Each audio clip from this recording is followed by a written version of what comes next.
1 sur Europe 1. C'est l'heure de l'édito éco, Dimitri Pavlenko. Bonjour Olivier Babot. Bonjour Dimitri, bonjour Anissa, Bonjour à Olivier. tous. Alors le pape Léon XIV vient de publier une encyclique consacrée à l'intelligence artificielle. Ça veut dire que l'Église entre dans le débat technologique, Olivier ? Dimitri, pour bien dire, elle n'y entre pas, elle y revient, parce qu'au fond l'Église a déjà traversé ce moment historique. C'était la révolution industrielle qui avait bouleversé le rapport au travail, au capital, à la dignité humaine. Léon XIII avait répondu avec Rerum Novarum en 1891.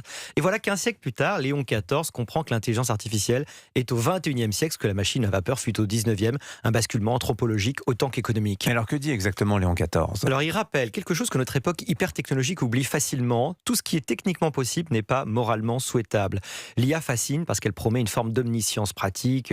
On le voit tous, produire, traduire, diagnostiquer, décider, prédire. Mais l'Église pose une question plus profonde. Que devient l'homme dans un monde où la machine concurrence non seulement ses bras mais aussi son esprit ? Cette question est très concrète parce que l'IA ne va pas seulement transformer quelques métiers, elle risque de reconfigurer entièrement la répartition de la valeur dans nos sociétés. C'est-à-dire ? Nous sommes probablement à l'aube d'une concentration de richesses sans précédent. L'IA, c'est une technologie à rendement croissant massif. Quelques acteurs mondiaux disposant des meilleurs modèles, des meilleurs semi-conducteurs et des plus grandes masses de données peuvent dominer des marchés entiers avec très peu de salariés supplémentaires. Tout se passe comme si la production était en passe d'être découplée de la masse salariale. Autrement dit, la part du travail dans la création de richesses pourrait continuer à diminuer au profit du capital technologique. Ça pose une question explosive.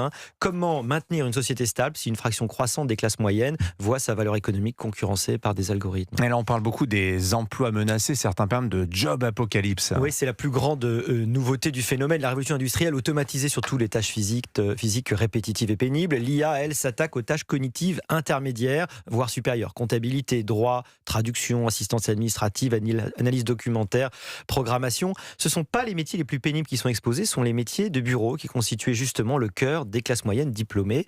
Ça crée un risque politique majeur, celui d'une société à 3 vitesses. Une élite technologique extrêmement productive, extrêmement riche, une classe de services peu qualifiée et difficilement automatisable en bas, et puis entre les deux, un immense déclassement des professions intermédiaires. Et c'est cela qui inquiète l'Église ?